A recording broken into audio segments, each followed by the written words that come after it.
1231년 8월 하순, 평안북도 철주성. 불타는 성벽 위에서 한 남자가 마지막 화살을 집어들었습니다. 방어사 이원정. 그의 손은 피로 범벅이 되어 있었고 활 시위를 당기는 힘조차 남아있지 않았습니다. 성 아래에는 검은 물결처럼 몽골군이 밀려들고 있었습니다. 보름째 계속된 공격, 식량은 바닥났고 지원군은 오지 않았습니다. 카카, 이제 더는 버틸 수 없습니다. 부하의 외침에 이원정은 고개를 돌렸습니다. 성 안 광장에는 수백 명의 백성들이 공포에 떨며 모여 있었습니다. 여자들, 아이들, 노인들. 그들은 이원정을 바라보며 간절한 눈빛을 보냈습니다. 살려달라고, 항복하자고. 하지만 이원정은 알고 있었습니다. 몽골군에게 항복한 다른 성들에서 무슨 일이 벌어졌는지. 남자들은 노예가 되고 여자들은 끌려갔습니다. 저항한 자들의 머리는 성벽에 매달렸습니다. 화약고에 불을 지펴라.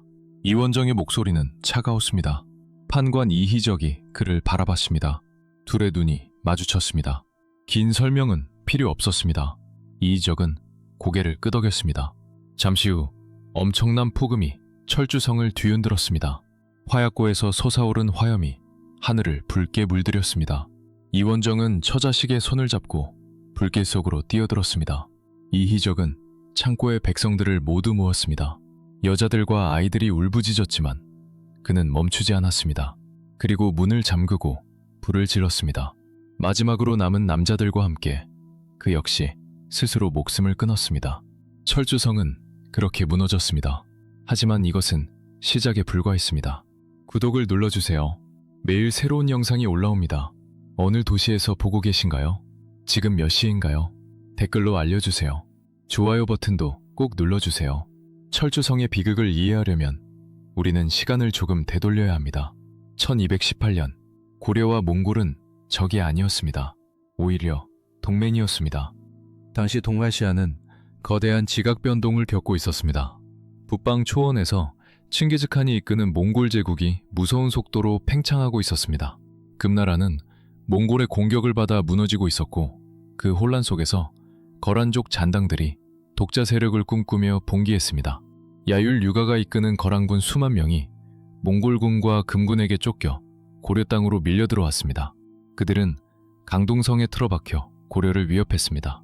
고려는 이들을 제압하기 위해 노원순, 오응부, 김취려가 이끄는 3군을 보냈지만 쉽지 않았습니다. 바로 그때 몽골이 제안을 했습니다. 함께 거란을 치자고. 고려의 조정은 고민했습니다. 몽골이라는 미지의 강대국과 손을 잡는 것이 옳은 일일까? 하지만 선택의 여지가 없었습니다. 1218년 고려와 몽골 연합군은 강동성을 포위했습니다. 거란군은 필사적으로 저항했지만 양측의 협공을 버티지 못했습니다. 성이 함락되자 몽골군은 거란인들을 무자비하게 학살했습니다. 고려군조차 그 잔인함에 치를 떨었습니다. 전쟁이 끝나고 몽골과 고려는 형제의 맹약을 맺었습니다. 몽골 칸은 고려 왕을 형님으로 불렀습니다. 표면적으로는 대등한 관계였습니다. 하지만 현실은 달랐습니다. 몽골은 고려의 조공을 요구했습니다. 처음에는 합리적인 수준이었습니다. 하지만 요구는 점점 늘어났습니다. 수달 가죽, 인삼, 비단, 금, 은. 끝이 없었습니다. 더욱 모욕적인 것은 몽골 사신들의 태도였습니다. 그들은 고려 조정을 하대했습니다. 형제의 맹약은 어디론가 사라졌습니다. 사신들은 궁궐에서 오만방자하게 굴었고 고려의 대신들을 마치 하인처럼 대했습니다. 고려 조정에는 불만이 쌓여갔습니다. 1225년 정월, 압록강변에서 한 사건이 터집니다. 몽골 사신 저고여가 귀국길에 피살된 것입니다. 누가 죽였는가? 몽골은 고려의 소행이라고 주장했습니다. 고려는 결코 우리가 한 일이 아니라고 부인했습니다. 압록강을 넘어온 금나라 사람들이 저지른 일이라고 항변했습니다. 진실은 안개 속에 묻혔습니다. 몽골은 진상 규명을 위해 또 다른 사신을 보냈습니다. 그 사신마저 죽었습니다. 이것은 우연일까요? 아니면 누군가의 계획일까요? 혹자는 말합니다. 고려 조정 내부의 강경파가 의도적으로 사신을 제거했다고, 몽골의 간섭에서 벗어나기 위한 절박한 선택이었다고. 또 다른 이들은 말합니다. 진짜로 금나라 잔당들의 지시였다고, 몽골과 고려를 이간질하려는 음모였다고. 어쨌든 결과는 명확했습니다. 몽골은 분노했습니다. 형제의 맹약은 깨졌습니다. 하지만 몽골이 즉각 침공하지는 않았습니다. 1227년 칭기즈칸이 사망했고 그의 아들 오고타이가 새로운 칸이 되었습니다. 오고타이에게는 더 중요한 목표가 있었습니다. 금나라를 완전히 멸망시키는 것. 금을 치기 위해서는 배후가 안전해야 했습니다. 고려가 금을 도울 가능성을 차단해야 했습니다. 저고여 사건은 완벽한 구실이었습니다. 1231년 7월 오고타이 칸은 권왕제 살리타이에게 3만 대군을 주어 고려를 치라고 명령했습니다. 전전이 시작되는 순간이었습니다. 바로 그때 1231년 8월 중순 압록강 하구 함신진 방수장군 조숙창은 성벽 위에 서서 북쪽을 바라봤습니다. 수평선 너머에서 먼지구름이 피어올랐습니다. 처음에는 작은 점들이었습니다. 하지만 점들은 빠르게 커졌습니다. 말발굽 소리가 대지를 흔들었습니다. 몽골군이었습니다. 검은 갑옷을 입은 기병들이 끝없이 이어졌습니다. 그들의 깃발이 바람에 펄럭였습니다. 성 안의 군사들은 숨을 죽였습니다. 이것이 바로 유라시아를 정복한 그 몽골군입니까? 몽골군은 함신진을 포위했습니다. 하지만 즉각 공격하지 않았습니다. 협상부터 시작했습니다. 살리타이가 사신을 보냈습니다. 항복하라. 저항하지 않으면 너희를 해치지 않을 것이다. 하지만 저항하면 남녀노소 가리지 않고 모두 죽일 것이다. 협박이었지만 동시에 거래였습니다. 조숙창은 부사 정관과 의논했습니다. 카카, 저항해봤자 소용없습니다. 저들의 숫자를 보십시오. 우리가 버틸 수 있겠습니까? 정관의 목소리는 떨렸습니다. 하지만 항복하면 조정에서 우리를 어떻게 보겠는가? 죽으면 아무 소용 없습니다. 성한 백성들을 생각하십시오. 조숙창은 고민했습니다. 긴 침묵이 흘렀습니다. 그리고 그는 결정했습니다. 함신지는 저항 한번 못하고 항복했습니다. 몽골군은 약속을 지켰습니다. 학살은 없었습니다. 하지만 조숙창과 정관은 몽골군의 안내자가 되어야 했습니다. 그들은 고려의 지리를 설명했고 다음 목표를 알려줬습니다. 철주성. 살리타이는 신속하게 움직였습니다. 함신진에서 동쪽으로 진격한 몽골군은 이틀 만에 철주에 도착했습니다. 그들은 포로로 잡은 고려군 서창낭장 문대를 성 앞에 세웠습니다. 저들에게 외쳐라. 항복하면 살려주겠다고. 살리타이의 명령이었습니다. 문대는 성벽을 향해 외쳤습니다. 하지만 나온 말은 달랐습니다. 항복하지 마라. 끝까지 싸워라. 몽골군 장교가 칼을 빼들었습니다. 다시 한번 말할 기회를 주겠다. 항복하라고 외쳐라. 안 그러면 목이 떨어진다. 문대는 더 크게 소리쳤습니다. 항복하지 마라. 나는 기꺼이 죽겠다. 칼날이 번쩍였습니다. 문대의 머리가 땅에 굴러떨어졌습니다. 몽골군은 그 머리를 창끝에 꽂아 성벽을 향해 높이 들어올렸습니다. 철주성 안에서는 방어사 이원정과 판관 이희적이 군사들을 모았습니다. 병력은 2,500명, 결코 많지 않았습니다. 하지만 그들은 싸울 각오가 되어 있었습니다. 형제들이여, 저들은 우리에게 항복을 강요하고 있어. 하지만 우리는 알고 있어. 항복한 자들에게 무슨 일이 벌어지는지. 이원정의 목소리가 성 안에 울려 퍼졌습니다. 우리는 평지의 읍성이 아니라 산성으로 들어왔소. 이곳은 지킬 만한 곳이요. 식량도 충분히 준비했소. 지원군이 올 때까지 버티는 것이요. 군사들은 환호했습니다. 하지만 그들은 몰랐습니다. 지원군은 오지 않을 것이라는 사실을. 몽골군의 공격이 시작되었습니다. 첫날, 몽골 기병들이 성벽을 향해 화살 세례를 퍼부었습니다. 하늘이 검게 변할 정도로 무수한 화살이 쏟아졌습니다. 하지만 철주 군사들은 방패로 막아내며 버텼습니다. 이튿날, 몽골군은 공성무기를 끌고 왔습니다. 거대한 투석기가 바위를 날렸습니다. 성벽이 흔들렸습니다.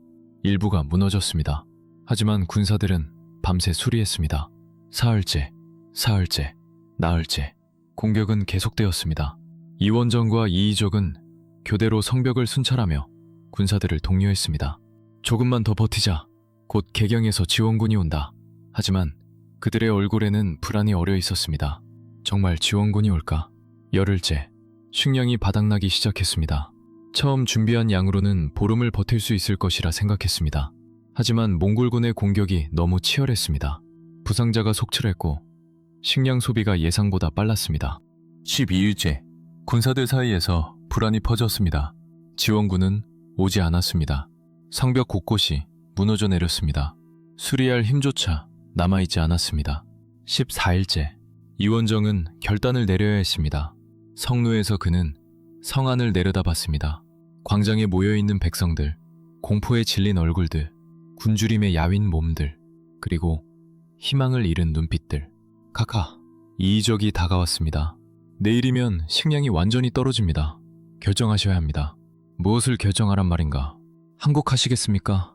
아니면... 이희적은 말을 잇지 못했습니다. 이원정은 그를 돌아봤습니다. 자네는 다른 성들에서 무슨 일이 벌어졌는지 들었는가? 들었습니다. 항복한 자들은 노예가 되었네. 여자들은 몽골군에게 끌려갔고 아이들은 뿔뿔이 흩어졌지. 그것이 우리가 원하는 미래인가? 이희적은 대답하지 않았습니다. 나는 나의 처자를 그런 운명에 맡길 수 없네. 이원정의 목소리는 단호했습니다. 나도 마찬가지입니다. 이희적이 고개를 끄덕였습니다. 15일째 새벽, 철주성에서 거대한 폭발이 일어났습니다. 이원정은 화약고에 불을 질렀습니다. 그리고 처자식의 손을 잡고 불길 속으로 걸어 들어갔습니다. 그들은 함께 타올랐습니다. 이희적은 모든 백성을 창고에 모았습니다. 울부짖는 소리가 성 안을 가득 채웠습니다. 하지만 그는 문을 잠갔습니다. 그리고 불을 질렀습니다. 연기가 치솟았고 비명이 점점 잦아들었습니다. 마지막으로 남은 남자들은 이희적 주위에 모였습니다. 그들은 서로를 바라봤습니다. 긴 말은 필요 없었습니다. 하나둘 칼을 빼들었습니다. 그리고 스스로 목숨을 끊었습니다. 철주성은 그렇게 무너졌습니다. 몽골군이 성 안으로 들어왔을 때 그들은 시체들만 발견했습니다. 타다 남은 재들, 피로 물든 땅, 그리고 침묵만이 가득한 폐허. 살리타이는 성루에 올라 아래를 내려다봤습니다. 그의 얼굴에는 감정이 없었습니다. 분노도 없었고 동정도 없었습니다. 그저 차가운 계산만이 있었습니다. 다음 목표로 가자. 몽골군은 다시 움직였습니다. 정주, 선주, 곽주, 성들이 차례로 함락되었습니다. 어떤 곳은 항복했고 어떤 곳은 끝까지 싸우다 멸망했습니다. 하지만 한 곳, 단 한 곳만은 달랐습니다. 귀주성, 9월 초순. 귀주성에서는 급박한 움직임이 있었습니다. 서북면 병마사 박서가 성벽 위에서 북쪽을 주시했습니다. 먼지 구름이 다가오고 있었습니다. 몽골군이었습니다. 하지만 박서의 표정에는 공포가 없었습니다. 오히려 단호함이 서려 있었습니다. 얼마나 됩니까? 10,000명가량으로 보입니다. 정찰병의 보고였습니다. 박서는 고개를 끄덕였습니다. 귀주성은 강동 육주의 핵심 요새였습니다. 219년 전 거란의 침입을 막아낸 바로 그곳이었습니다. 강감찬 장군이 거란군 10만을 격퇴한 전설의 땅이었습니다. 주변 성에서 얼마나 모였습니까? 삭주의 김중훈 장군이 병력을 이끌고 왔습니다. 정주에서도 보고가 멈췄습니다. 박서가 돌아봤습니다. 성문 쪽에서 소란이 들렸습니다. 산무리의 사람들이 성 안으로 들어오고 있었습니다. 갑옷은 찢어졌고 얼굴은 피로 범벅이었습니다. 그들은 비틀거리며 걸었습니다. 그 선두에 한 장군이 서 있었습니다. 김경손, 정주 분도 장군. 박서는 급히 내려가 그를 맞았습니다. 김경손은 무릎을 꿇었습니다. 그의 뒤에는 고작 12명의 무사만이 있었습니다. 정주는 함락되었습니다. 김경손의 목소리는 쉬어 있었습니다. 몽골군이 너무 빨랐습니다. 우리는 성을 나가 싸웠으나 패했습니다. 성으로 돌아왔을 때 이미 백성들은 모두 도망친 후였습니다. 저는 이 12명의 형제들과 함께 적진을 뚫고 여기까지 왔습니다. 박서는 김경손의 어깨에 손을 얹었습니다. 잘 왔네. 그대의 용기를 귀주는 필요로 하고 있네. 김경손이 고개를 들었습니다. 그의 눈에는 결의가 타올랐습니다. 이번에는 지키겠습니다. 죽더라도 이 귀주만은 지키겠습니다. 박서는 고개를 끄덕였습니다. 삭주의 김중원도 도착했습니다. 그 역시 패잔병을 이끌고 온 것이었습니다. 위주부사 박문창, 태주의 군사들 하나둘 귀주성으로 모여들었습니다. 총 병력 5,000, 몽골군은 10,000, 숫자로는 불리했습니다. 하지만 박서는 포기하지 않았습니다. 형제들이여, 박서가 모인 군사들 앞에서 외쳤습니다. 우리는 패배해서 이곳에 왔소. 우리의 성들은 무너졌소. 우리의 동료들은 죽었소. 하지만 그의 목소리가 높아졌습니다. 우리는 아직 살아있소. 이곳 귀주는 아직 서있소. 200년 전 우리 선조들이 거란을 물리친 바로 이곳에서 우리는 다시 한번 싸울 것이오. 군사들이 창을 두드렸습니다. 환호가 터져나왔습니다. 박서는 지휘관들을 모았습니다. 김중원 장군은 동쪽과 서쪽 상벽을 맡으시오. 김경손 장군은 남문을 책임지시오. 나는 북문을 지키겠소. 그는 지도를 펼쳤습니다. 도호별초와 위주, 태주의 별초 250명을 쇠방면에 나누어 배치하시오. 이들은 우리의 정예요. 적이 성벽을 오를 때 이들이 막아낼 것이오. 식량은 김중원이 물었습니다. 한 달은 버틸 수 있어. 그 전에 개경에서 지원군이 올 것이오. 하지만 박서의 눈빛은 흔들렸습니다. 정말 올까? 지원군이. 9월 2일 몽골군이 귀주성을 포위했습니다. 우에르가 이끄는 북노군 10,000명이 성을 여러 겹으로 둘러쌌습니다. 그들의 검은 깃발이 사방에서 펄럭였습니다. 북소리가 울렸고 나팔소리가 하늘을 찔렀습니다. 성벽 위의 고려군은 숨을 죽였습니다. 저것이 유라시아를 정복한 몽골군입니까? 철주를 무너뜨리고 정주를 짓밟은 그들입니까? 우에르는 말을 타고 성 앞으로 나왔습니다. 그는 통역을 시켜 외쳤습니다. 박서, 우리는 너희의 용맹을 들었다. 하지만 저항은 무의미하다. 항복하라. 그러면 너희를 관대하게 대할 것이다. 성벽에서 대답은 없었습니다. 우에르는 다시 외쳤습니다. 우리는 너희 위주부사 박문창을 사로잡았다. 그를 보내니 박서를 설득하게 하라. 박문창이 끌려왔습니다. 그는 결박되어 있었고 얼굴에는 멍이 들어 있었습니다. 몽골군은 그를 성문 앞에 세웠습니다. 박서 장군, 항국하시오. 저들과 싸워봤자 이길 수 없어. 백성들을 생각하시오. 박문창의 외침이 성 안으로 들렸습니다.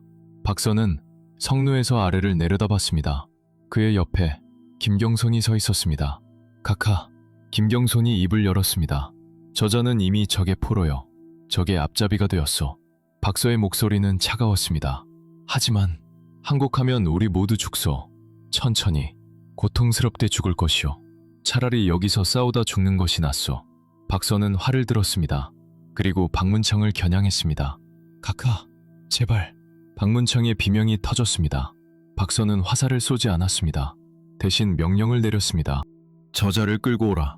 군사들이 성문을 열고 나갔습니다. 몽골군은 놀라 뒤로 물러섰습니다. 고려군이 박문창을 끌고 성 안으로 들어왔습니다. 박서는 성 아래로 내려갔습니다. 광장에서 박문창을 마주했습니다. 미안하오, 박부사. 박서가 칼을 빼들었습니다. 카카, 안 됩니다. 제 말을 들어주십시오. 당신은 용감한 군인이었소. 하지만 이제 당신은 적의 도구가 되었소. 저는 백성들을 살리려고. 백성들은 내가 지킬 것이오. 칼날이 번쩍했습니다. 박문창의 머리가 떨어졌습니다. 박서는 그 머리를 창 끝에 꽂았습니다. 그리고 성벽으로 올라가 몽골군을 향해 높이 들어올렸습니다. 이것이 박서의 대답이었습니다. 성 아래의 몽골군은 술렁했습니다. 우에르의 얼굴이 일그러졌습니다. 저 오만한 자들을 짓밟아라. 9월 3일 귀주성 전투가 시작되었습니다. 몽골군은 정예기병 300을 선발해 북문을 공격했습니다. 그들은 사다리를 타고 성벽을 기어올랐었습니다. 화살이 빗발쳤습니다. 박서는 북문에서 직접 지휘했습니다. 끓는 물을 준비하라. 돌을 날려라. 군사들이 거대한 돌덩어리를 성벽 아래로 굴렸습니다. 사다리에 매달린 몽골군이 비명을 지르며 떨어졌습니다. 끓는 물이 쏟아졌고 화염이 번졌습니다. 하지만 몽골군은 물러나지 않았습니다. 새로운 병력이 계속 투입되었습니다. 남문도 위급했습니다. 김병소는 성루에서 아래를 내려다봤습니다. 몽골군이 검은 파도처럼 밀려오고 있었습니다. 고려 군사들은 두려움에 떨었습니다. 장군님, 저들이 너무 많습니다. 물러서지 마라. 김병손이 외쳤습니다. 하지만 군사들의 사기는 떨어져 있었습니다. 철주성의 소문을 들었습니다. 정주가 무너진 것을 봤습니다. 이제 그들의 차례입니까? 김병손은 결단했습니다. 나를 따르라. 그는 12명의 결사대와 각 성의 별초들을 모았습니다.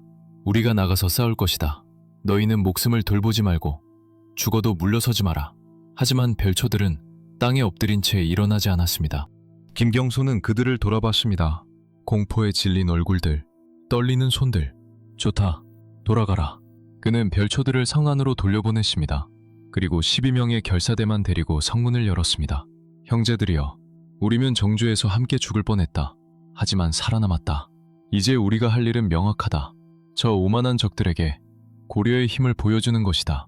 13명이 성문을 박차고 나갔습니다. 몽골군은 처음에는 믿을 수 없다는 표정이었습니다. 고작 13명이 만명을 향해 돌격한다고. 하지만 김경소는 멈추지 않았습니다. 그는 활을 들어 몽골군 선봉의 기수를 겨냥했습니다. 검은 깃발을 높이 든 기수. 화살이 날아갔습니다. 쉬, 퍽. 기수가 말에서 떨어졌습니다. 검은 깃발이 땅에 나동그라졌습니다. 몽골군이 당황했습니다. 김경송과 12용사는 그 틈을 파고들었습니다. 칼이 번쩍였고 피가 튀었습니다. 몽골군 선봉대가 혼란에 빠졌습니다. 단 13명의 공격에 수백 명이 무너졌습니다. 김경소는 쌍소금을 불며 성으로 돌아왔습니다. 13명 모두 무사했습니다. 성문이 열렸고 박서가 그들을 맞이했습니다. 박서는 김경손 앞에서 무릎을 꿇었습니다. 그리고 큰 절을 올렸습니다. 장군의 용기가 귀주를 구했소이다. 김경손도 무릎을 꿇었습니다. 두 장군은 서로 껴안고 눈물을 흘렸습니다. 그날의 승리는 귀주성 전체에 희망을 불어넣었습니다. 하지만 전투는 이제 시작이었습니다. 9월 4일, 몽골군은 본격적인 공성전을 시작했습니다. 우에르는 모든 공성무기를 동원했습니다. 거대한 투석기 30대가 성벽을 향해 바위를 날렸습니다. 하늘이 어두워질 정도로 돌덩어리들이 쏟아졌습니다. 박서는 맞대응했습니다. 우리도 투석기를 준비하라. 성 위에 대포차를 설치하라. 고려군의 발석거가 불을 뿜었습니다. 거대한 바위가 몽골군 진영으로 날아갔습니다. 투석기가 부서지고 몽골군이 깔렸습니다. 몽골군은 공성탑을 끌고 왔습니다. 누차라 불리는 거대한 탑이었습니다. 소가죽으로 감싼 탑 안에는 수십 명의 병사가 숨어 있었습니다. 탑이 성벽에 다가오면 그들이 뛰쳐나와 성벽을 점령하는 것이었습니다. 하지만 박서는 준비되어 있었습니다. 대우포를 사용하라! 거대한 칼날이 달린 무기가 등장했습니다. 대우포, 긴 장대 끝에 무거운 칼날을 단 것이었습니다. 군사들이 장대를 흔들자 칼날이 공성탑을 내리쳤습니다. 콰당! 공성탑이 두 동강 났습니다. 안에 있던 몽골군이 비명을 지르며 떨어졌습니다. 몽골군은 땅굴을 파기 시작했습니다. 성벽 아래로 터널을 뚫어 성벽을 무너뜨리려는 전략이었습니다. 소가죽으로 만든 장갑차 안에 숨어 병사들이 땅을 팠습니다. 박서는 이 역시 간파했습니다. 성벽에 구멍을 뚫어라. 끓는 쇳물을 부어라. 군사들이 성벽에 구멍을 뚫었습니다. 그리고 끓는 쇳물을 땅굴로 흘려보냈습니다. 액화된 금속이 터널을 타고 흘렀습니다. 아래에서 처참한 비명이 들렸습니다. 땅굴이 무너졌고 30여 명의 몽골군이 압사했습니다. 몽골군은 화공을 시도했습니다. 썩은 집과 나무를 가득 쌓아 수레에 실었습니다. 그리고 불을 붙여 성문을 향해 밀었습니다. 불길이 치솟았습니다. 성문이 타기 시작했습니다. 연기가 성 안으로 들어왔습니다. 물을 부어라! 군사들이 물을 길어왔습니다. 하지만 불은 더 거세졌습니다. 기름을 섞은 부위였습니다. 물로는 꺼지지 않았습니다. 김경손이 다가왔습니다. 흙을 사용하십시오. 흙? 물과 흙을 섞어 진흙을 만드십시오. 그것을 불 위에 던지십시오. 박서는 즉시 명령했습니다. 군사들이 흙을 파서 물과 섞었습니다. 진흙 덩어리들을 불 위에 던졌습니다. 서서히 불길이 잦아들었습니다. 연기가 거쳤습니다. 성문은 검게 그을렸지만 무너지지 않았습니다.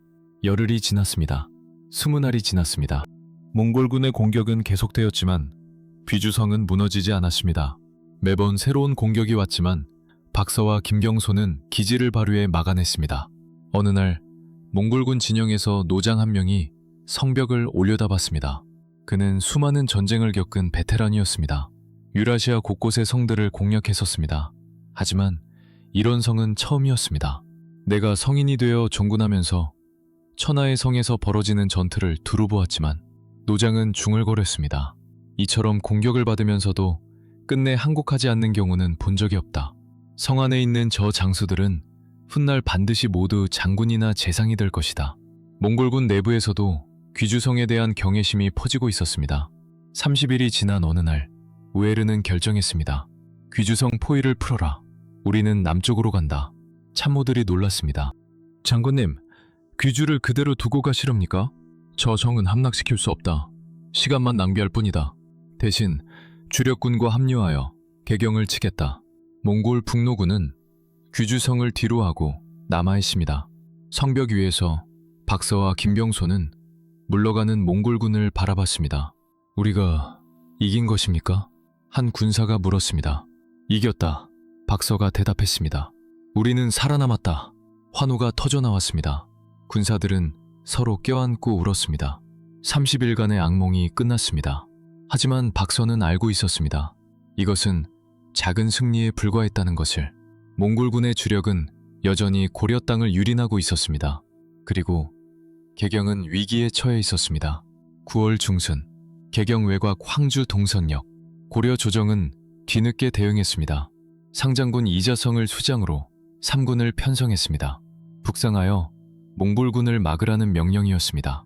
동선역에서 고려 중앙군과 몽골군이 충돌했습니다. 처음에는 고려군이 밀렸습니다. 몽골 기병 8천이 기습 공격을 가했습니다. 대열이 무너지고 군사들이 도망쳤습니다. 하지만 한 무리가 나타났습니다. 초적이라 불리는 농민 의병들이었습니다. 그들은 조직적인 군대가 아니었습니다. 하지만 고려를 지키겠다는 일념으로 뭉친 자들이었습니다. 초적들은 목숨을 걸고 싸웠습니다. 그들의 결사적인 저항에 몽골군이 당황했습니다. 고려 중앙군이 다시 대열을 정비했습니다. 역전이었습니다. 몽골군이 물러났습니다. 동선역 전투는 고려군의 승리로 끝났습니다. 개경의 승전보가 전해졌습니다. 고종과 대신들은 기뻐했습니다. 우리가 이길 수 있다. 몽골군은 무적이 아니다. 하지만 기쁨은 오래가지 않았습니다. 10월, 안북대 도오보. 승리에 고무된 고려군은 북상하여 안북부에 이르렀습니다. 이곳은 북계 지역의 핵심 거점이었습니다. 하지만 이번에는 몽골군이 준비되어 있었습니다. 살리타이가 이끄는 본대가 안북부에 직결해 있었습니다. 그들은 고려군을 기다리고 있었습니다. 전투가 시작되자 상황은 급변했습니다. 몽골 기병대가 사방에서 고려군을 포위했습니다. 화살이 빗발쳤습니다. 고려군의 대열이 순식간에 무너졌습니다. 군사들은 우왕좌왕했습니다. 지휘 체계가 붕괴되었습니다. 장군 이연문이 전사했습니다. 다른 장수들도 차례로 쓰러졌습니다. 대패였습니다. 군사 태반이 살상되었습니다. 살아남은 자들은 뿔뿔이 흩어져 도망쳤습니다. 몽골군은 승리의 기세를 몰아 남아있습니다. 개경을 향해 11월, 개경이 포위되었습니다. 살리타이의 몽골군이 도성을 에워쌌습니다. 검은 깃발들이 사방에서 펄럭였습니다. 공포가 도성을 휩쓸었습니다. 궁궐에서는 긴급회의가 열렸습니다. 싸워야 합니다. 한 대신이 외쳤습니다. 어떻게 싸운단 말이오? 우리 군대는 안북구에서 전멸했소. 지금 남은 병력으로 무엇을 할 수 있단 말이오? 항복할 수는 없습니다. 항복하면 우리는 모두. 그렇다면 대안이 무엇이오? 고종은 어전에 앉아 침묵했습니다. 그의 얼굴은 창백했습니다. 당시 실권자는 최우였습니다. 최충원의 아들로 무신 정권을 이끌고 있던 그는 조용히 상황을 지켜보고 있었습니다. 며칠 후 몽골군이 사신을 보냈습니다. 협상을 원한다. 살리타이는 고려 조정에 조건을 제시했습니다. 왕족을 인질로 보내라. 다로가치를 받아들여라. 공물을 바쳐라. 굴욕적인 조건이었습니다. 고종과 대신들은 격론을 벌였습니다. 하지만 선택의 여지가 없었습니다. 12월 초 고려는 몽골과 강화를 맺었습니다. 회안군 왕정이 몽골 진영으로 갔습니다. 사실상의 인질이었습니다. 살리타이는 그를 받아들이고 철군을 약속했습니다. 하지만 조건이 있었습니다. 몽골은 고려 북부 지역과 개경에 다로가치를 배치했습니다. 72명의 감독관들이 각지에 파견되었습니다. 그들은 고려의 내정을 감시했습니다. 세금을 징수했습니다. 명령을 내렸습니다. 사실상의 정령이었습니다. 1232년 정월, 몽골군이 철수했습니다. 개경의 백성들은 안도했습니다. 전쟁이 끝났다고 생각했습니다. 하지만 최연은 달랐습니다. 그는 자신의 저택에서 측근들을 모았습니다.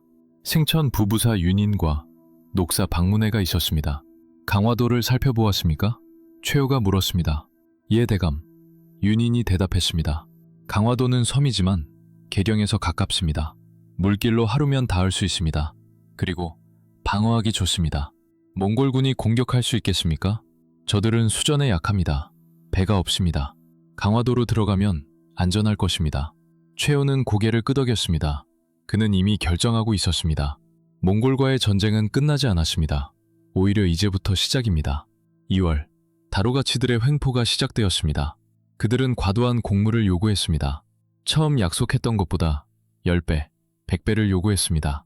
수달가죽 1000장, 비단 만필, 금 100근, 은 1000근, 감당할 수 없는 양이었습니다. 더욱 모욕적인 것은 그들의 태도였습니다. 다루가치들은 고려 관리들을 하인처럼 대했습니다. 명령을 내렸고 복종을 강요했습니다. 한 다루가치는 고려 수령의 뺨을 때렸습니다. 이유는 곡물이 늦었다는 것이었습니다. 다른 다루가치는 고려 여인들을 범했습니다. 항의하는 자들을 매질했습니다. 백성들 사이에서 분노가 쌓여갔습니다. 최후는 이 모든 것을 지켜봤습니다. 그리고 계획을 세웠습니다. 4월, 최후는 비밀리에 사람을 보냈습니다. 강화도를 더 자세히 조사하라고, 궁궐을 지을 터를 알아보라고, 식량을 비축할 곳을 찾으라고. 5월, 최후는 제추회의를 소집했습니다. 하지만 정식 회의가 아니었습니다. 자신의 사저에서 소수의 측근만 모았습니다. 천도를 논의하고자 합니다. 최후의 말에 자중이 술렁였습니다. 천도라니 어디로 가자는 것입니까? 강화도입니다. 섬으로 도읍을 옮긴다고요? 말도 안 됩니다. 반대 의견이 쏟아졌습니다. 유승단이 일어섰습니다. 대감, 강화도는 너무 좁습니다. 어떻게 나라 전체를 그곳으로 옮긴단 말입니까? 나라 전체를 옮기는 것이 아닙니다. 조정과 군대를 옮기는 것입니다. 그럼 백성들은, 국부는? 백성들은 산성과 섬으로 들어가게 할 것입니다. 평지를 버리고 험한 곳으로 들어가는 것입니다. 그것은 국토를 포기하는 것 아닙니까? 최후가 일어났습니다. 그의 눈빛이 차가워졌습니다. 국토를 지키는 것과 나라를 지키는 것 중 무엇이 더 중요합니까? 개경에 남아 몽골의 노예가 되는 것이 나라를 지키는 것입니까? 좌중이 침묵했습니다. 몽골은 육전에 강하지만 수전에 약합니다. 강화도로 들어가면 그들은 우리를 칠 수 없습니다. 시간을 벌 수 있습니다. 그 사이에 대비할 수 있습니다. 야벨초 지유, 김세충이 벌떡 일어났습니다. 말도 안 됩니다. 우리는 개경에서 싸워야 합니다. 도망치는 것은 비겁한 짓입니다. 비겁함과 지혜를 구별하지 못하는 자는 무식한 자입니다. 최후가 차갑게 말했습니다. 우리는 몽골과 싸울 것입니다. 하지만 저들이 원하는 방식으로 싸우지 않을 것입니다. 우리 방식으로 싸울 것입니다. 김세충이 칼에 손을 댔습니다. 대감께서는 겁쟁이십니다. 나는 이런 계획에 동의할 수 없습니다. 최후는 눈빛 하나 변하지 않고 손짓했습니다. 순식간에 무사들이 나타나 김세충을 둘러쌌습니다. 당신의 용기는 인정합니다. 하지만 무모함은 인정할 수 없습니다. 칼이 번쩍였습니다. 김세충이 그 자리에서 쓰러졌습니다. 좌중이 경악했습니다. 하지만 아무도 움직이지 않았습니다. 다른 반대 의견 있습니까? 최후가 천천히 둘러봤습니다. 침묵만이 흘렀습니다. 좋습니다. 6월에 천도를 단행하겠습니다. 6월 16일 최후는 고종을 설득했습니다. 전하, 결단하셔야 합니다. 짐은 이것이 옳은 길인지 모르겠소. 고종은 괴로워했습니다. 백성들을 버리고 섬으로 도망치는 것이 과연 버리는 것이 아닙니다. 지키는 것입니다. 어떻게 섬으로 도망쳐서 나라를 지킨단 말이오. 전하께서 여기 남으시면 몽골의 꼭두각시가 되실 것입니다. 그들이 시키는 대로 하셔야 합니다. 그것이 전하께서 원하시는 것입니까? 고종은 대답하지 못했습니다. 강화도로 가십시오. 그곳에서 우리는 자유롭게 전쟁을 이끌 수 있습니다. 하지만 대신들은 제가 설득하겠습니다. 최후의 목소리에는 의심의 여지가 없었습니다. 고종은 결국 고개를 끄덕였습니다. 6월, 최후는 다루가치들을 제거하기 시작했습니다. 72명의 감독관들이 각지에 흩어져 있었습니다. 최후는 비밀리에 자객들을 보냈습니다. 한밤중에 다루가치들이 하나둘 사라졌습니다. 어떤 이는 칼에 찔렸고 어떤 이는 독살당했습니다. 어떤 이는 그냥 실종되었습니다. 몽골이 알기 전에 대부분이 제거되었습니다. 6월 말, 최후는 자신의 재산을 옮기기 시작했습니다. 녹봉차 100대에 금은보화와 곡식을 실었습니다. 몰래 강화도로 보냈습니다. 7월 초, 천도가 공식 발표되었습니다. 오늘부터 강화도가 우리의 도읍이다. 조정이 발칵 뒤집혔습니다. 이것은 미친 짓입니다. 백성들은 어떻게 합니까?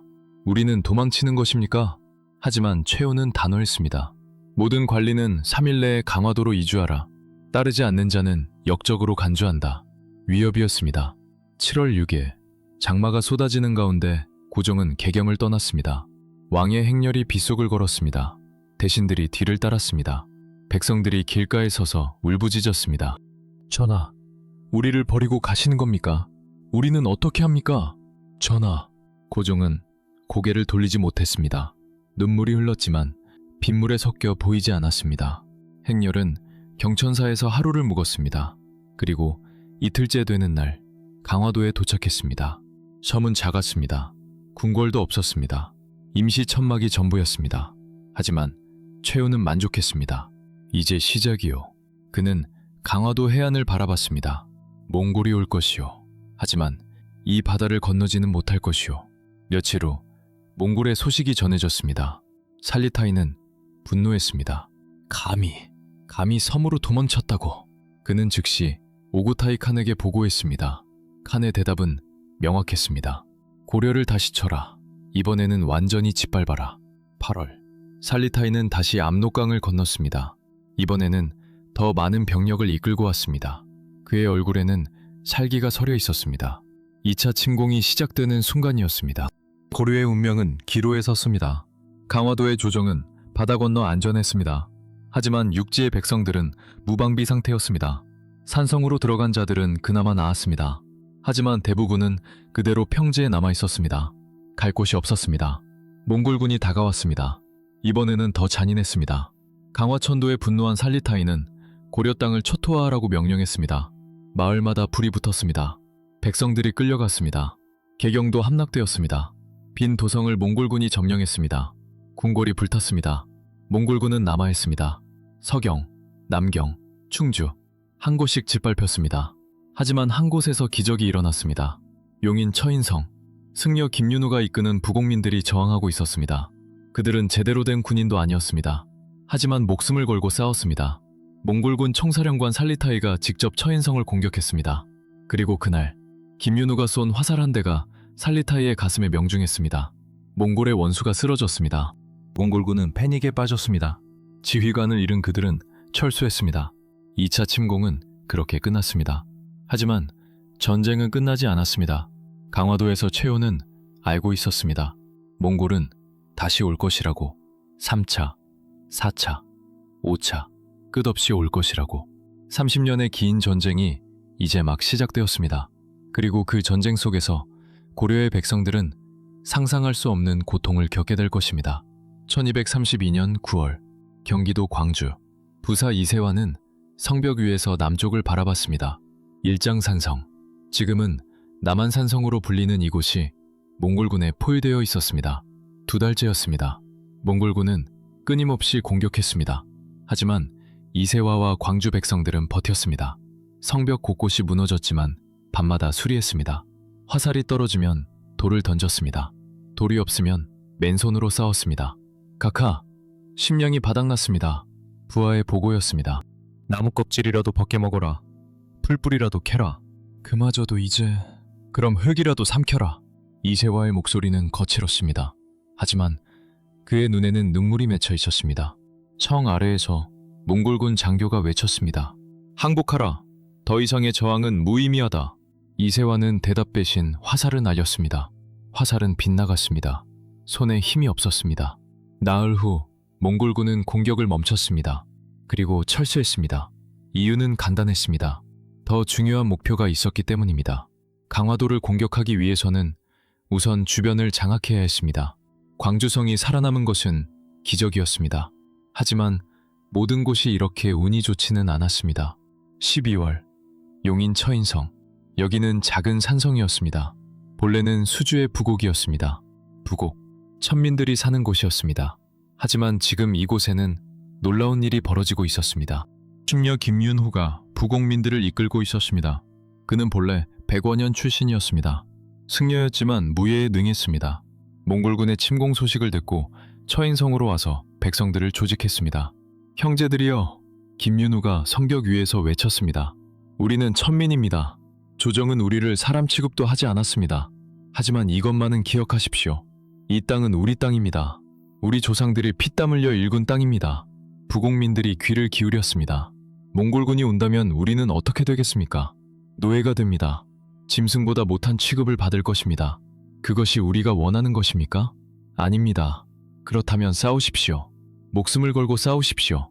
우리가 천민이라도 우리에게는 자존심이 있습니다. 우리는 고려 사람입니다. 환호가 터졌습니다. 김윤우는 백성들을 훈련시켰습니다. 활쏘기를 가르쳤습니다. 창을 다루는 법을 알려줬습니다. 그들은 열심히 배웠습니다. 12월 중순, 몽골군이 처인성에 도착했습니다. 살리타이가 직접 이끄는 부대였습니다. 광주성 공략에 실패한 그는 분노에 있었습니다. 처인성 같은 작은 산성쯤은 단숨에 짓밟을 생각이었습니다. 저것이 성이라고 할 수 있는가? 살리타이는 비웃었습니다. 하루면 충분하다. 공격하라. 몽골군이 밀려왔습니다. 하지만 부곡민들은 물러서지 않았습니다. 김윤우가 선두에 섰습니다. 화살을 아끼지 마라. 저들을 한 명이라도 더 죽여라. 화살이 빗발쳤습니다. 처음에는 서툴렀습니다. 많이 빗나갔습니다. 하지만 점점 나아졌습니다. 몽골군이 사다리를 타고 올라왔습니다. 부곡민들이 뜨거운 물을 부었습니다. 돌을 굴렸습니다. 몽골군이 비명을 지르며 떨어졌습니다. 해가 지고 어둠이 내렸습니다. 몽골군은 잠시 공격을 멈췄습니다. 김윤우는 상벽을 순찰하며 부상자들을 돌봤습니다. 잘 싸웠어. 내일도 이렇게 싸우면 우리는 이길 수 있어. 다음 날 공격은 더 치열했습니다. 살리타이는 화가 났습니다. 이 작은 산성 하나를 하루 만에 함락시키지 못했습니다. 그는 더 많은 병력을 투입했습니다. 성벽이 흔들렸습니다. 곳곳이 무너졌습니다. 부곡민들이 쓰러졌습니다. 하지만 뒤에서 다른 이들이 나와 그 자리를 채웠습니다. 여자들도 싸웠습니다. 노인들도 나섰습니다. 심지어 아이들까지 돌을 날랐습니다. 사흘째 되는 날 오후, 살리타이는 직접 전선을 시찰하러 나왔습니다. 그는 말을 타고 성벽 가까이 다가왔습니다. 자신의 군대를 독려하기 위해서였습니다. 성로에서 김윤우가 그를 봤습니다. 황금빛 갑옷, 붉은 깃발, 그리고 주변을 둘러싼 호위병대. 저자가 바로 총사령관이었습니다. 김윤우는 조용히 활을 들었습니다. 그의 손은 떨리지 않았습니다. 마음속으로 연부를 외웠습니다. 관세음 보살, 이 화살이 적의 심장을 꿰뚫게 하소서. 활 시위를 당겼습니다. 최대한 힘껏. 그리고 놓았습니다. 화살이 날아갔습니다. 씩. 시간이 느리게 흐르는 것 같았습니다. 화살은 포물선을 그리며 날아갔습니다. 햇빛에 반짝였습니다. 그리고 퍽! 살리타이의 가슴에 박혔습니다. 황금빛 갑옷을 뚫고 들어간 화살촉. 살리타이는 말에서 떨어졌습니다. 호위병들이 달려들었습니다. 원수님! 원수님! 하지만 살리타이는 움직이지 않았습니다. 그의 눈은 하늘을 바라보고 있었습니다. 숨이 끊어져 가고 있었습니다. 몽골군 진영에 혼란이 일어났습니다. 원수가 쓰러졌다. 후퇴하라. 의원을 불러라. 하지만 손쓸 틈이 없었습니다. 살리타이는 그 자리에서 숨을 거뒀습니다. 유라시아를 정복한 몽골 제국의 원수, 고려 땅을 짓밟은 악마, 그가 한 승려의 화살에 쓰러진 것입니다. 몽골군은 패닉에 빠졌습니다. 부장 대구가 급히 지휘권을 넘겨받았지만 군대의 사기는 이미 무너졌습니다. 철수한다. 대구의 명령이었습니다. 몽골군은 살리타이의 시신을 수습하고 북쪽으로 철수했습니다. 처인성에서는 환호가 터졌습니다. 우리가 이겼다. 몽골군이 도망간다. 부곡민들은 서로 껴안고 울었습니다. 천민 취급받던 그들이 나라를 구했습니다. 김윤우는 조용히 활을 내려놓았습니다. 그리고 합장했습니다. 관세음 보살. 소식이 강화도에 전해졌습니다. 최우는 믿을 수 없다는 표정이었습니다. 살리타이가 죽었다고? 예 대감. 처인성에서 승려 김윤우가 활로 쏘아 죽였습니다. 승려가? 부곡민들이? 최우는 웃음을 터뜨렸습니다. 훌륭하다. 정말 훌륭해. 고종도 기뻐했습니다. 김윤우를 불러들여라. 포상을 내려야 한다. 하지만 김윤우는 오지 않았습니다. 그는 여전히 처인성에 남아 백성들과 함께 있었습니다. 1232년은 그렇게 끝났습니다. 몽골의 2차 침공은 살리타이의 죽음으로 종료되었습니다. 하지만 모두가 알고 있었습니다. 이것은 시작에 불과하다는 것을. 1233년, 몽골은 금나라를 완전히 멸망시켰습니다. 이제 그들의 모든 관심이 고려와 남송으로 향했습니다. 1235년, 3차 침공이 시작되었습니다. 이번에는 탕구가 이끄는 대군이 압록강을 건넜습니다. 그들은 더욱 조직적이었고 더욱 잔인했습니다. 안성의 죽주성, 방호별감 성문주가 성을 지키고 있었습니다. 8월 하순부터 9월 초까지 몽골군과 사투를 벌였습니다. 식량이 떨어졌습니다. 물도 부족했습니다. 하지만 송문주는 항복하지 않았습니다. 한 사람이라도 살아남아 후세에 우리 이야기를 전할 수 있다면 그것으로 족하다. 결국 축주성은 함락되었습니다. 송문주는 장렬히 전사했습니다. 지평연에서는 야별초와 백성들이 몽골군을 기습했습니다. 다수를 살상하는 정과를 올렸습니다. 하지만 대부분의 땅은 몽골에 유린당했습니다. 강화도에서 최후는 고민에 빠졌습니다. 우리는 안전하지만 백성들은 죽어가고 있어. 측근 대집성이 말했습니다. 대감, 육지로 나가면 우리도 함께 죽을 것입니다. 강화도를 지키는 것이 최선입니다. 하지만 이대로 두고 볼 수만은 없어. 최후는 결단했습니다. 대장경을 만들 것이요. 대장경 말씀입니까? 부인서의 대장경판이 불에 탔소. 새로 만들 것이요. 부처님의 가호로 몽골을 물리칠 것이요. 8만 대장경 조성 사업이 시작되었습니다. 전국에서 장인들을 모았습니다. 강화도에 거대한 작업장을 세웠습니다. 수만 명이 동원되었습니다. 나무를 베고 다듬었습니다. 글씨를 새겼습니다. 하나하나 정성을 들였습니다. 16년의 대역사가 시작된 것입니다. 하지만 백성들은 이것을 어떻게 봤을까요? 육지에서 죽어가는 동족들, 그들을 버리고 섬에서 안전하게 지내는 조정, 그리고 그 조정은 대장경을 만드는데 엄청난 자원을 쏟아붓고 있었습니다. 불만이 쌓였습니다. 1236년 개경에서 반란이 일어났습니다. 서리 이통이 초적과 노비들을 이끌고 봉기했습니다. 조정은 우리를 버렸다. 강화도로 도망쳐서 편하게 살고 있다. 우리는 여기서 죽어가는데. 이통의 군대는 개경을 약탈했습니다. 비어있는 궁궐을 불태웠습니다. 귀족들의 저택을 부셨습니다. 최후는 군대를 보내 이들을 진압했습니다. 이통은 사로잡혀 처형되었습니다. 하지만 반란은 계속되었습니다. 전국 곳곳에서 초적들이 일어났습니다. 어떤 이들은 몽골에 맞서 싸웠습니다. 어떤 이들은 고려 관리들을 공격했습니다.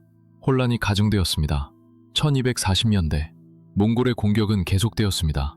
4차, 5차, 6차 침공이 끝없이 이어졌습니다. 각 침공마다 수만 명이 죽었습니다. 마을이 불탔습니다. 농토가 황폐화되었습니다. 백성들은 산성과 섬으로 숨었습니다.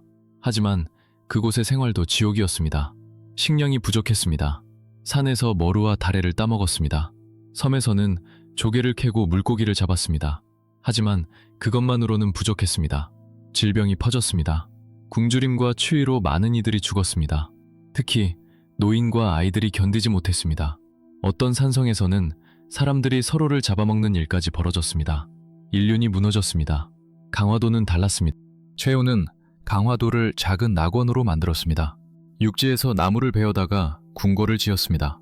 정원을 꾸몄습니다. 연못을 팠습니다. 귀족들도 저택을 지었습니다. 사치스러운 생활을 했습니다. 잔치가 열렸고 음악이 울려 퍼졌습니다. 1234년에는 새 궁궐이 완성되었습니다.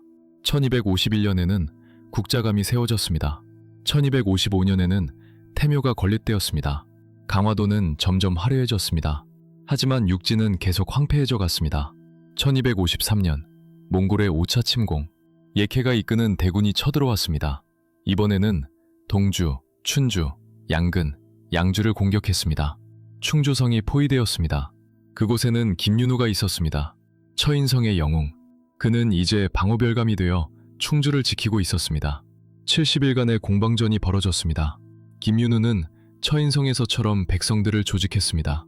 노비들도 함께 싸웠습니다. 몽골군은 온갖 수단을 동원했습니다.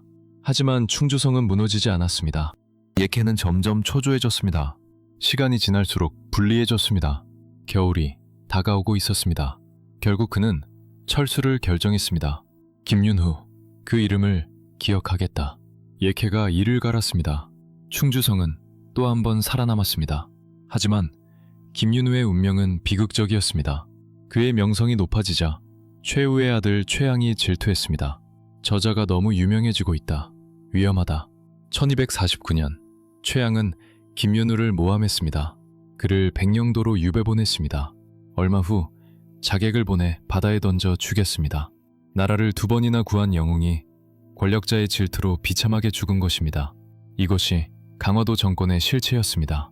1255년 몽골군은 충주성과 상주산성을 공격했지만 실패했습니다. 1256년 소래산에서 대부도 별초군이 몽골군 100여 명을 격퇴했습니다. 1257년 몽골은 다시 대군을 보냈습니다. 자랄타이가 이끄는 6차 침공이었습니다. 전국이 유린되었습니다. 고려는 세공을 보내며 협상하려 했습니다. 하지만 몽골의 요구는 명확했습니다. 왕이 직접 나와 항복하라. 강화도에서 나와 개경으로 돌아가라. 고려는 거부했습니다. 전쟁은 계속되었습니다. 1258년 드디어 변화가 왔습니다. 강화도 내부에서 쿠데타가 일어났습니다. 김준이 최씨 정권의 마지막 집권자 최의를 살해했습니다.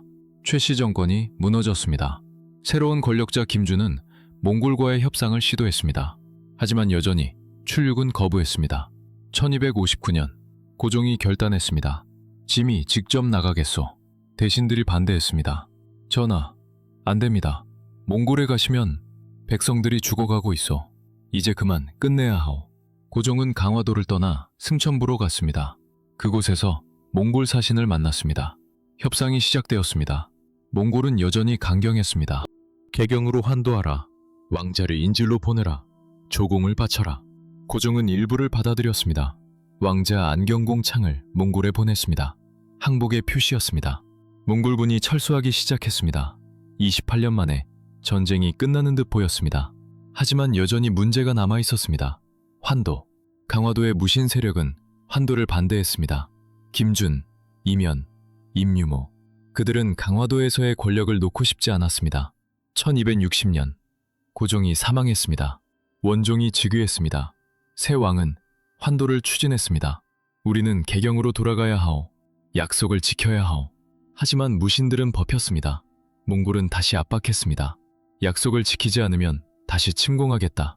1270년 원종은 마침내 환도를 단행했습니다. 38년 만에 고려 조정이 개경으로 돌아왔습니다. 하지만 삼별초가 반란을 일으켰습니다. 우리는 몽골에 항복할 수 없다. 배중선이 이끄는 삼별초는 진도로 근거지로 옮겼습니다. 그곳에서 항쟁을 계속했습니다. 1271년 고려와 몽골 연합군이 진도를 공격했습니다. 격전 끝에 진도가 함락되었습니다. 배중소는 전사했습니다. 남은 삼별초 군대는 김통정의 지휘 아래 제주도로 들어갔습니다. 1273년 연합군이 제주도를 공격했습니다.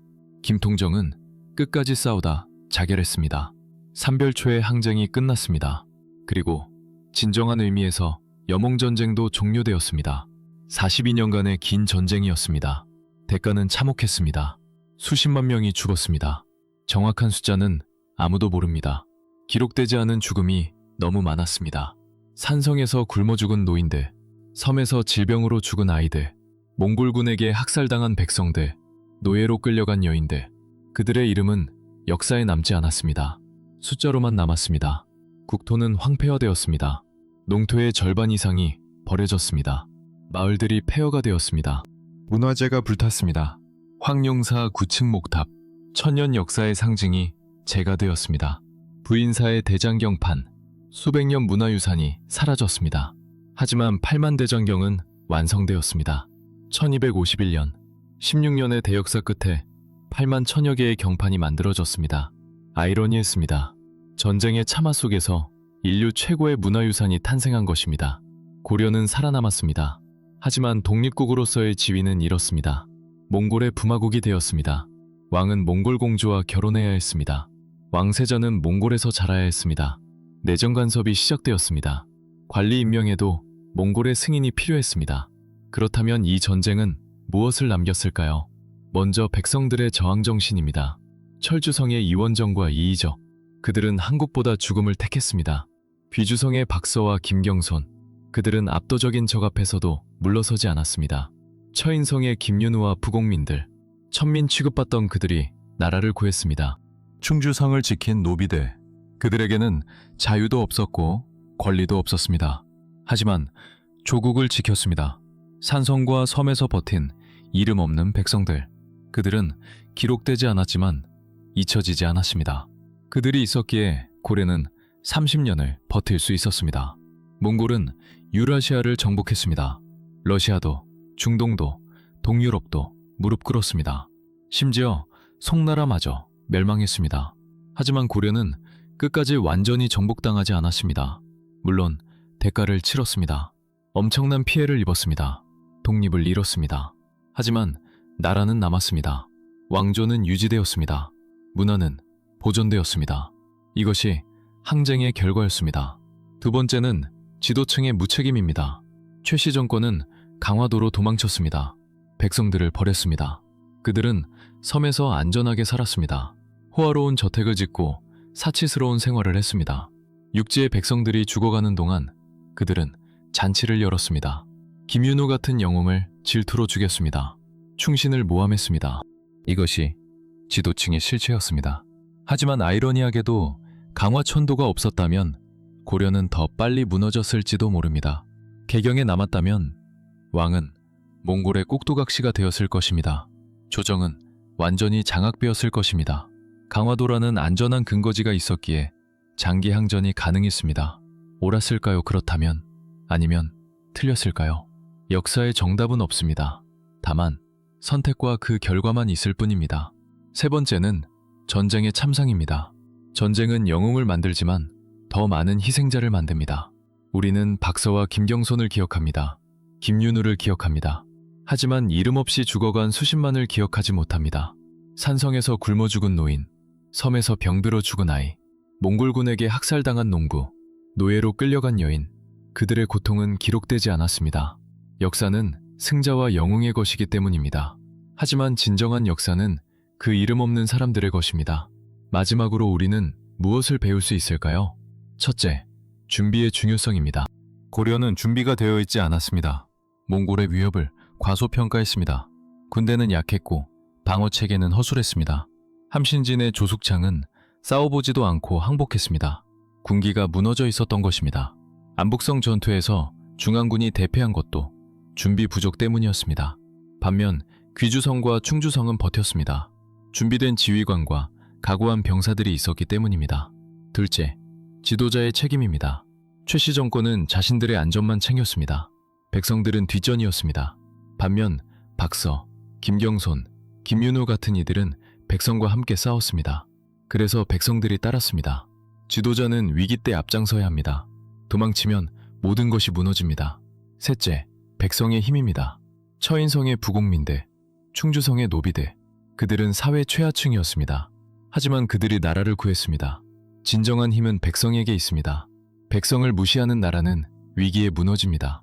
넷째, 평화의 소중함입니다. 42년의 전쟁, 그 피해는 계산할 수 없습니다. 전쟁은 누구도 행복하게 만들지 않습니다. 승자도 패자도 모두 상처를 입습니다. 평화를 지키는 것이 전쟁에서 이기는 것보다 중요합니다. 1231년 8월부터 1273년까지 42년간의 여몽전쟁, 그것은 고려 역사상 가장 긴 전쟁이었습니다. 가장 참혹한 전쟁이었습니다. 하지만 동시에 백성들의 불굴의 정신이 빛났던 시기이기도 했습니다. 이원정과 이의적은 자결했지만 그들의 정신은 죽지 않았습니다. 박서와 김경선은 후세에 잊혀졌지만 그들의 용기는 역사에 남았습니다. 김윤우는 비참하게 죽었지만 그의 화살은 전설이 되었습니다. 이름 없는 백성들은 기록되지 않았지만 그들의 희생은 헛되지 않았습니다. 오늘날 우리가 여기 있는 것은 그들 덕분입니다. 철주성의 불길 속에서, 귀주성의 성벽 위에서, 처인성의 활시 위에서, 산성의 추위 속에서, 섬의 굶주림 속에서 그들은 버텼습니다. 그리고 나라는 살아남았습니다. 역사는 반복됩니다. 위기는 또 찾아올 것입니다. 그때 우리는 무엇을 선택할까요? 함신진의 조숙창처럼 싸우지도 않고 항복할까요? 아니면 철주성의 이원정처럼 끝까지 저항할까요? 강화도의 최씨 정권처럼 도망칠까요? 아니면 귀주성의 박서처럼 자리를 지킬까요? 역사는 우리에게 묻고 있습니다. 그리고 대답은 우리 각자가 내려야 합니다. 1231년 8월 압록강을 건너는 몽골군의 검은 물결, 1273년 제주도에서 자결하는 김통정의 마지막 숨결, 그 사이 42년, 수십만의 죽음, 헤아릴 수 없는 고통. 하지만 그 속에서 빛난 인간의 존엄, 이것이 여몽전쟁의 진실입니다. 우리는 이것을 기억해야 합니다. 영웅만이 아니라 이름 없는 희생자들도, 승리만이 아니라 패배와 고통도, 자랑만이 아니라 수치와 반성도, 모든 것을 기억할 때 우리는 진정으로 역사에서 배울 수 있습니다. 그리고 같은 실수를 반복하지 않을 수 있습니다. 여몽전쟁, 그것은 800년 전 이야기가 아닙니다. 오늘 우리의 이야기입니다.